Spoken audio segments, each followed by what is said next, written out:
Olá, gente rica, diretamente da Praça da Liberdade, em Belo Horizonte. E hoje o nome do livro é O Poder do Hábito, que tem como subtítulo Por que fazemos o que fazemos na vida e nos negócios. O autor é o Charles Duhigg. Ele dividiu esse livro em 3 partes. Primeiro, ele explora os hábitos dos indivíduos. E na parte 2, ele fala sobre os hábitos de organizações bem-sucedidas. E finaliza na terceira parte, falando sobre os hábitos da sociedade. O livro, ele conta, assim, no início, a história da Lisa, sabe? Para mostrar, assim, que uma decisão se torna comportamento automático, comprovado pela ciência.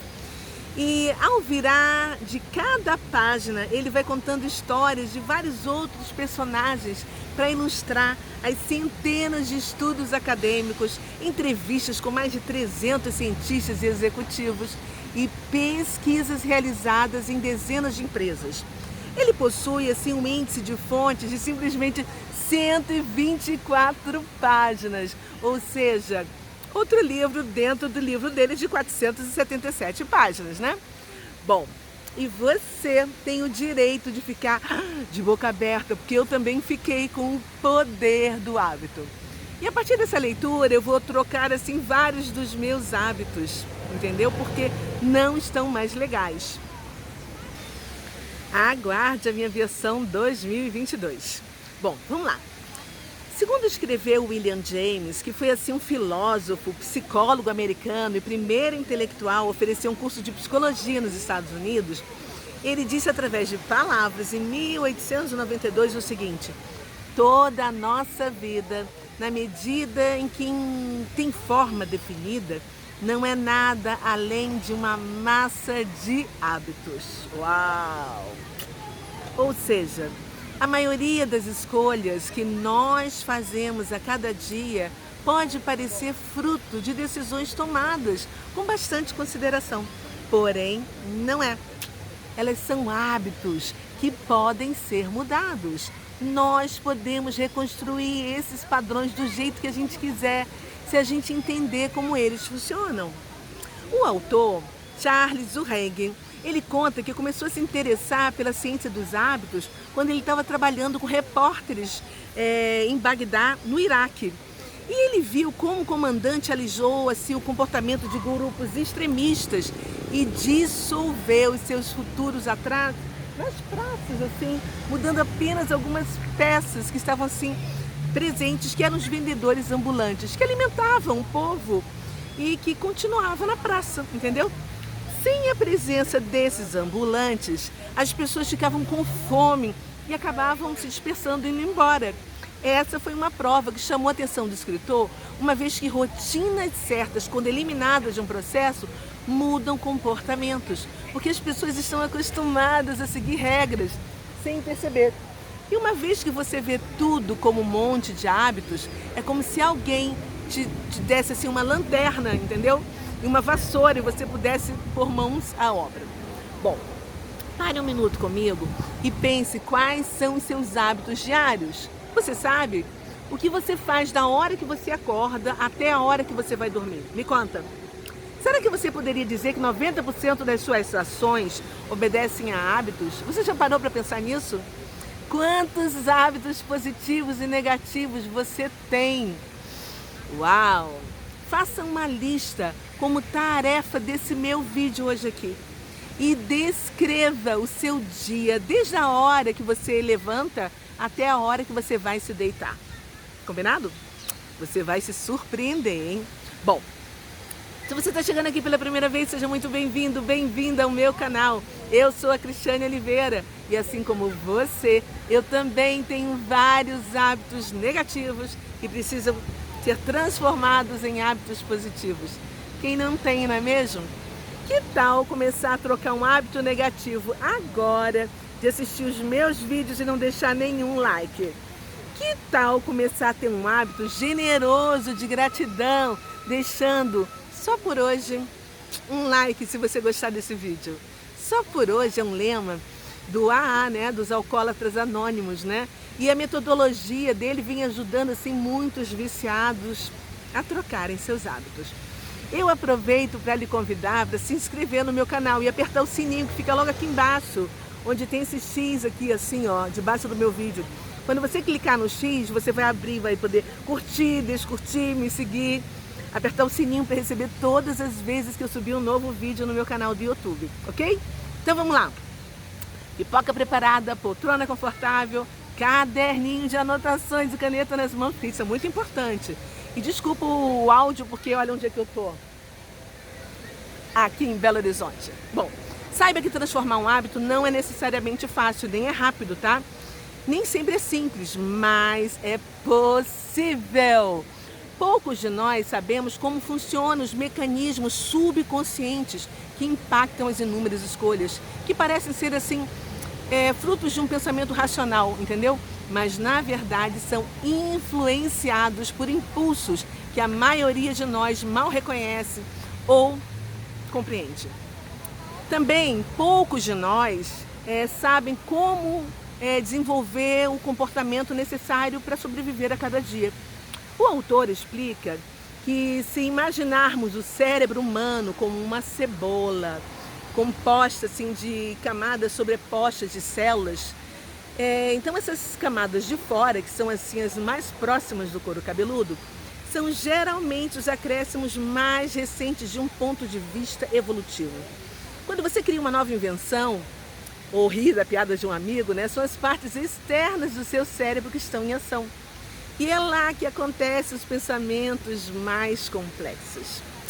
Mas no fundo, assim, dentro do cérebro, mais perto assim do tronco cerebral, né, onde o cérebro encontra assim a coluna, né, há assim estruturas mais antigas, mais primitivas, que controlam assim o nosso comportamento automático, como respirar, engolir, ou assim a reação de susto que sentimos quando alguém vem de trás de uma árvore dessa, entendeu? E dá um susto na gente. Mas mais pro centro assim do crânio, entendeu? Há um nó aqui assim, mais ou menos, do tamanho de uma bola de golfe, que é parecido com aquilo que se encontra dentro da cabeça de um peixe, ou de um réptil, ou de um mamífero. Esses são os gânglios basais. Fica aqui, mais ou menos. É assim um oval de células que durante anos os cientistas não entendiam muito bem, a não ser por suspeitas de que eles desempenhavam um papel em doenças como o mal de Parkinson. A rotina, ela acontece por hábito, entendeu? Se você aprendeu a dirigir, tenta assim, se lembrar das primeiras vezes que você tentou estacionar o seu carro. Lembra como era difícil controlar o pé na embreagem, acelerar, girar o volante e ainda olhar pelo retrovisor, não é verdade? Muitas informações e tarefas sincronizadas para fazer ao mesmo tempo, né? Hoje você consegue fazer isso falando ao celular, não é não? Me conta se não é verdade. Saiba que são os nossos gânglios basais que entram em ação. Eu, sinceramente, nem sabia da existência deles antes de ler esse livro. Saiba que uma vez que um hábito começa a se desenrolar, a nossa massa cinzenta está livre para ficar em silêncio ou dar sequência a outros pensamentos. É por isso que a gente tem capacidade mental suficiente para falar ao celular ao mesmo tempo que a gente estaciona, entendeu? Se você não consegue, é porque você deve ter algum probleminha aí, tá? Agora, se você é homem, também não vai conseguir, porque só as mulheres conseguem fazer trocentas coisas ao mesmo tempo. Sorry. Queridos representantes do sexo masculino, isso não é razão para você dar um dislike no meu vídeo, tá? Por favor. Brincar é bom demais, né, gente? Bom, simbora. Dizem os cientistas que os hábitos surgem porque o cérebro está assim o tempo todo buscando maneira de poupar esforço. Se deixado por conta própria, o nosso cérebro vai tentar transformar quase qualquer rotina num hábito, pois os hábitos permitem que as nossas mentes desacelerem com mais frequência. Isso nos faz poupar energia. O nosso cérebro ama nos deixar na zona de conforto. Tá ventando pra caramba. Energia zero, entendeu? Um cérebro eficiente, ele também nos permite parar de pensar constantemente. Comportamentos básicos, tais como andar, escovar os dentes, dirigir, escolher o que comer. de modo que a gente pode se dedicar à energia mental para inventar, tipo assim, aplicativos, sistema de irrigação lá para o Nordeste, aviões, escrever livros, contar histórias fascinantes, dentre outras coisas muito interessantes. Olha que lindo! O bom, gente, é saber que os nossos gânglios basais, eles desenvolveram um sistema inteligente para permitir quando os hábitos devem assumir o comando. Os gânglios, eles estão assim na base do nosso cerebelo, assim na parte lateral. E esse processo dentro dos nossos cérebros é tipo assim um looping, com 3 estágios. Primeiro, há uma deixa, que é assim um estímulo que manda o nosso cérebro entrar em modo automático e indica qual hábito ele deve usar. Depois, o segundo estágio, né, é a rotina, que pode ser física, mental ou emocional. E depois vem o terceiro estágio, que é finalmente onde acontece uma recompensa, que ajuda o nosso cérebro a saber se vale a pena memorizar esse looping específico para o futuro, entendeu? Saiba que os hábitos, eles não são inevitáveis, mas eles podem ser ignorados, alterados ou substituídos. Mas a descoberta do looping, do hábito, é tão importante, porque revela uma verdade básica. Quando o hábito surge, o cérebro para de participar totalmente da tomada de decisões. Interessante isso, né? Os hábitos, eles nunca desaparecem de fato, mesmo que você troque, entendeu? Porque eles estão codificados nas estruturas do nosso cérebro. E essa é uma enorme vantagem para a gente, porque seria terrível. Já pensou a gente tentar reaprender a andar de bicicleta depois de anos sem andar? Logicamente que a gente vai sair cambaleando por aí, caindo, basta algumas quedas e risadas e a gente pega no trampo novamente, né? E a gente já sai andando de bicicleta. Não é assim com você também? Ou você nunca aprendeu a andar de bicicleta? Gente, sabe o que eu me lembrei agora? Eu tenho uma amiga que ficou traumatizada porque ela desceu uma ladeira e quando estava aprendendo a andar, ela se machucou. Ela foi assim, se esborrachou entrando de frente num portão de garagem. Fala, Lúcia Silveira, confirma escrevendo aqui embaixo. Desculpa, tá? Contar a sua história sem a sua permissão. Mas eu fiquei assim chocada com essa história quando você me contou e ela me veio à mente nesse exato momento, nesse exemplo. Bom, simbora, gente.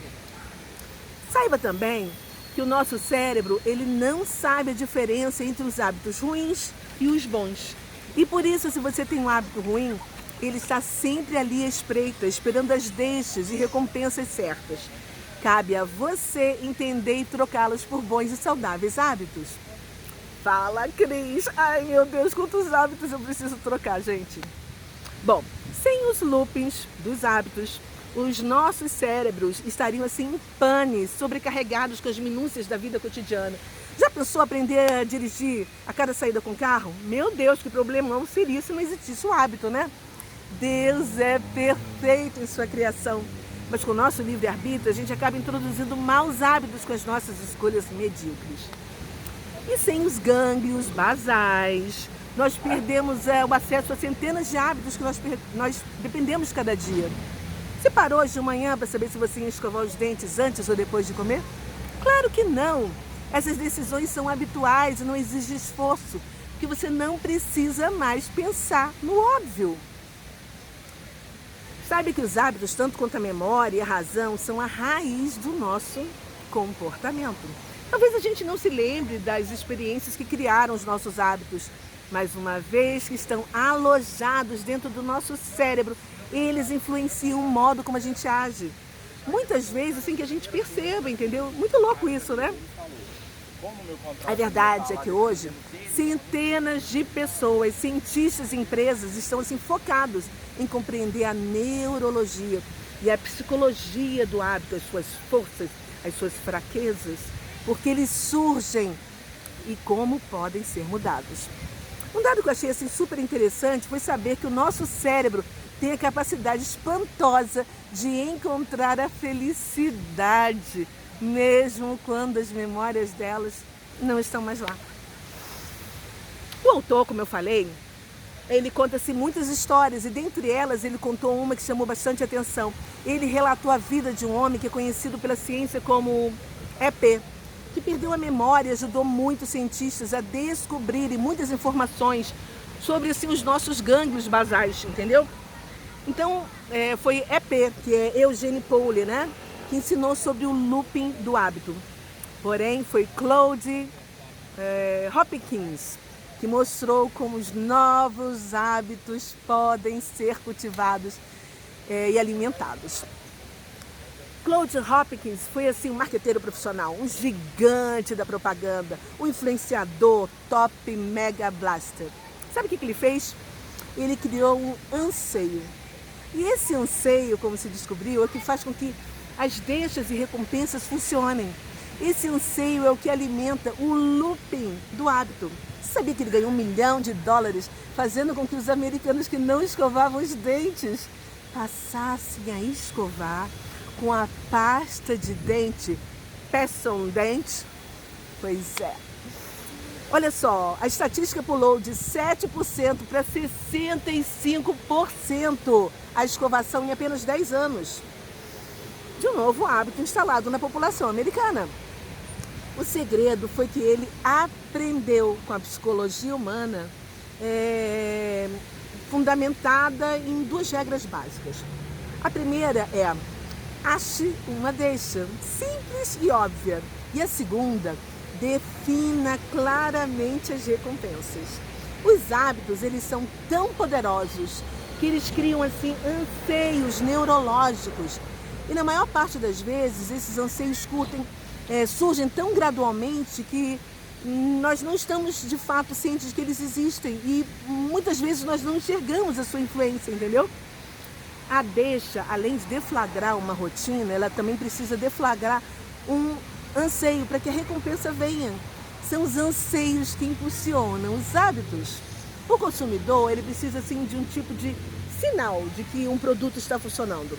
Na pasta de dente, que ele foi o marqueteiro, né, por exemplo, a sua boca precisa ter assim uma sensação gelada e ao mesmo tempo ardida, para sentir que sua boca está limpa e o produto está cumprindo a sua função, entendeu? Incrível isso, né? Depois disso, o autor também fala sobre os campeões, os atletas. Eles não fazem coisas extraordinárias, eles fazem coisas ordinárias e sem pensar. Sabe por quê? Porque eles seguem os hábitos que eles aprenderam. Prática. Os hábitos são loopings de 3 etapas: a deixa, a rotina e a recompensa.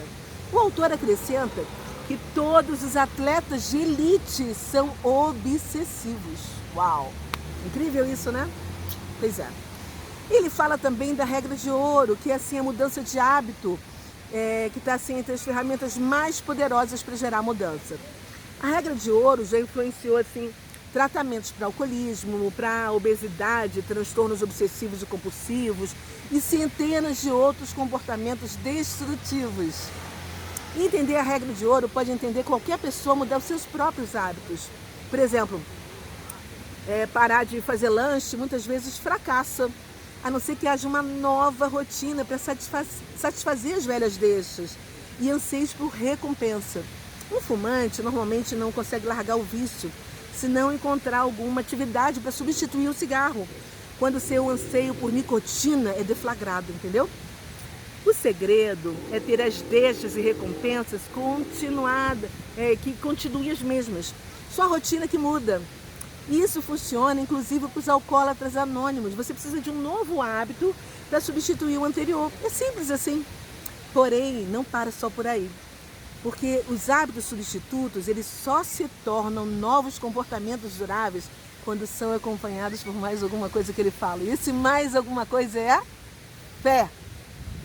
A fé é o ingrediente que transforma um looping de arte num comportamento permanente.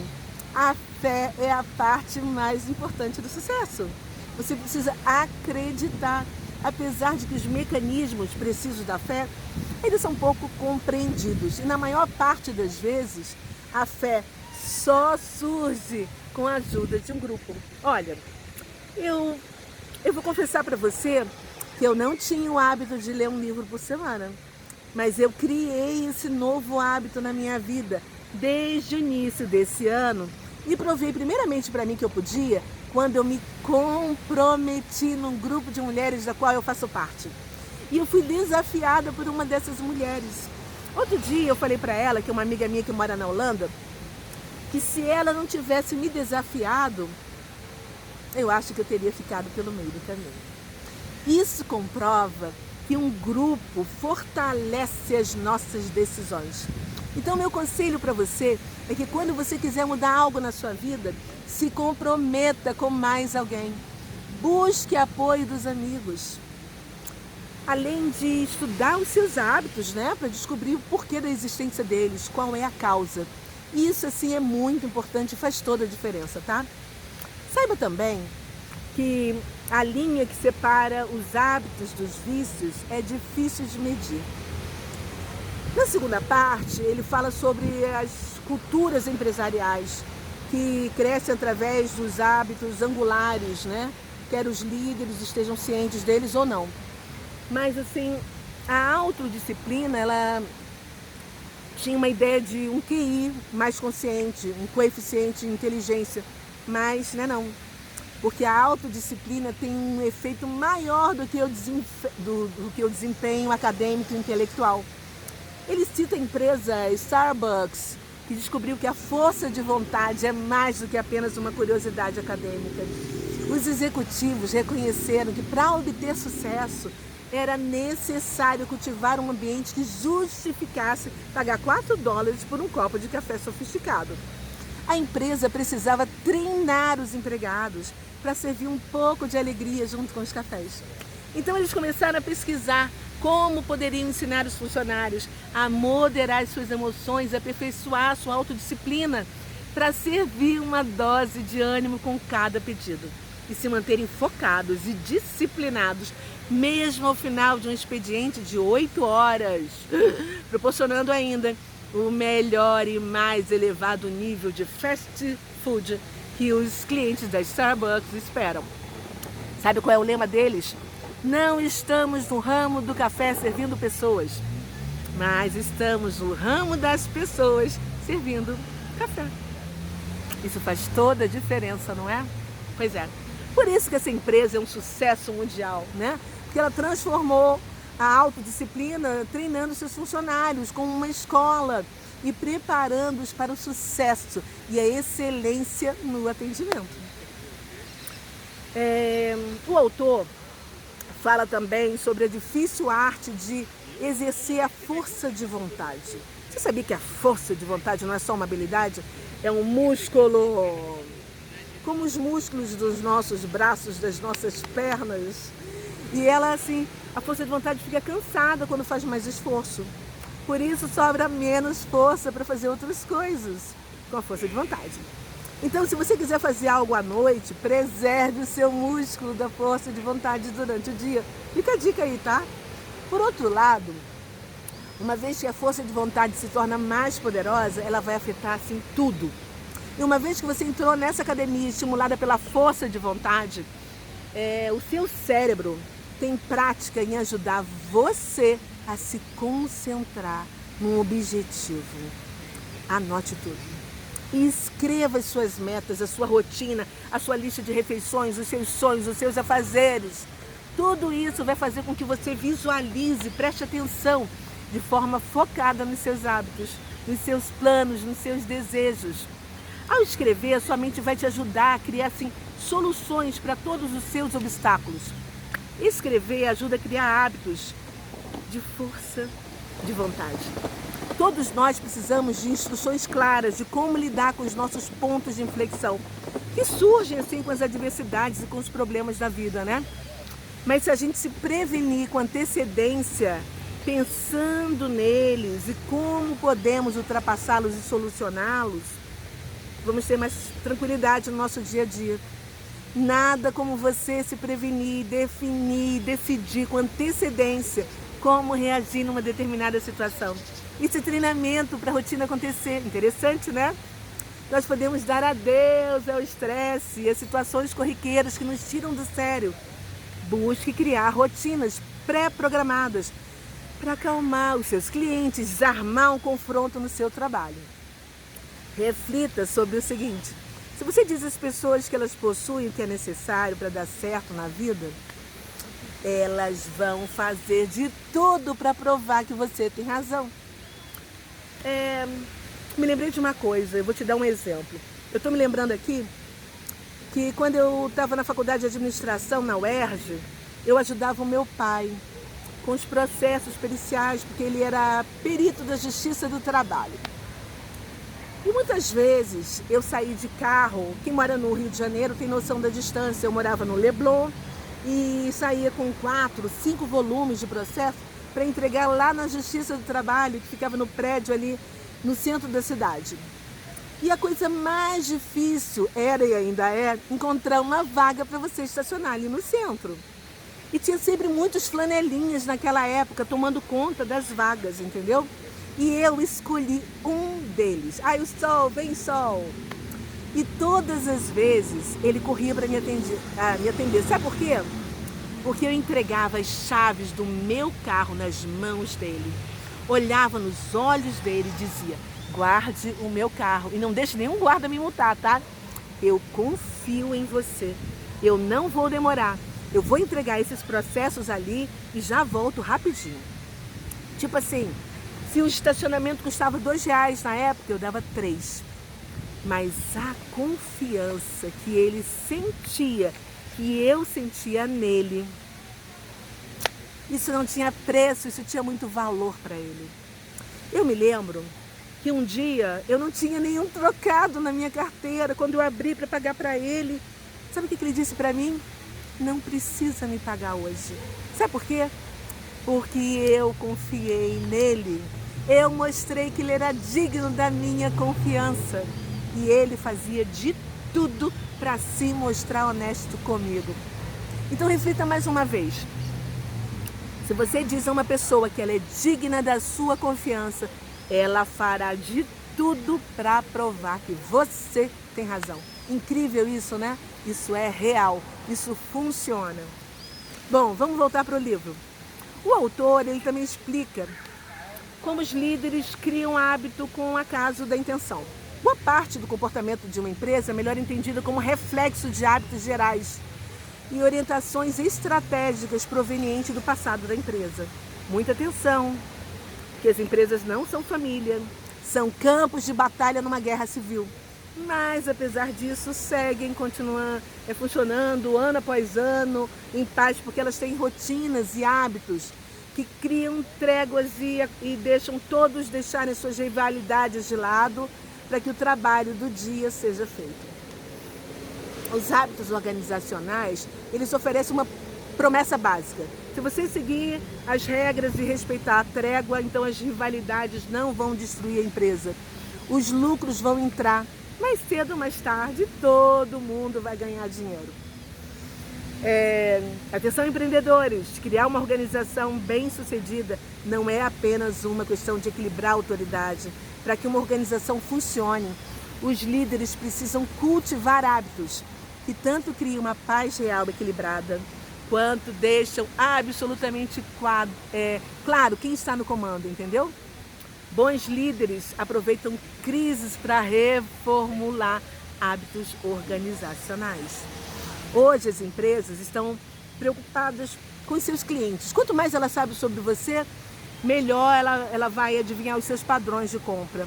Lógico que não vão adivinhar tudo, né? Mas eles vão assim acertar muito mais do que vão errar. As empresas se dedicam a descobrir as preferências dos consumidores. Olha, o que você tem na sua mão, o seu celular, é o maior espião dessas empresas. E eles contam tudo sobre você e sobre seus hábitos. Você tem noção do que causa a maior reviravolta e vulnerabilidade à intervenção do marketing? É quando um cliente tem um bebê. Praticamente não existe uma mudança maior do que a chegada de um filho. Tudo muda na vida da pessoa, porque as prioridades passam a ser outras imediatamente, entendeu? Na parte 3 do livro, ele fala sobre os hábitos da sociedade, que é um movimento, uma tendência. Ela começa devido aos hábitos sociais de amizade. Laços fortes e laços fracos. O que são laços fracos? São os amigos, de seus vizinhos, que fazem parte desse sentimento de propriedade. De modo geral, os sociólogos dizem que a maioria de nós tem amigos que são assim parecidos conosco, né? Talvez a gente tenha assim poucos conhecidos próximos que são mais ricos, outros que são mais pobres, né? E alguns de raças diferentes. Mas no total, os nossos relacionamentos mais profundos, eles tendem a ser com pessoas de aparência semelhante à nossa, que ganham mais ou menos o que a gente ganha, né?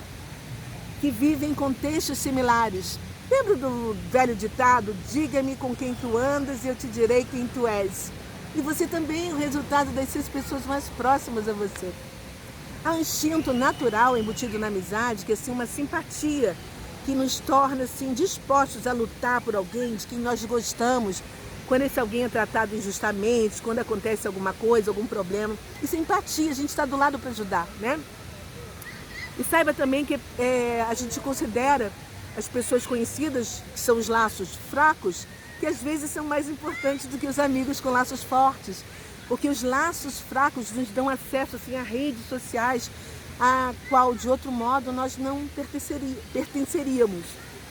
Pessoas com poucos laços fracos serão privadas de informações de partes assim distantes, né? E ficarão confinados a notícias e visões localizadas somente pelos seus amigos próximos.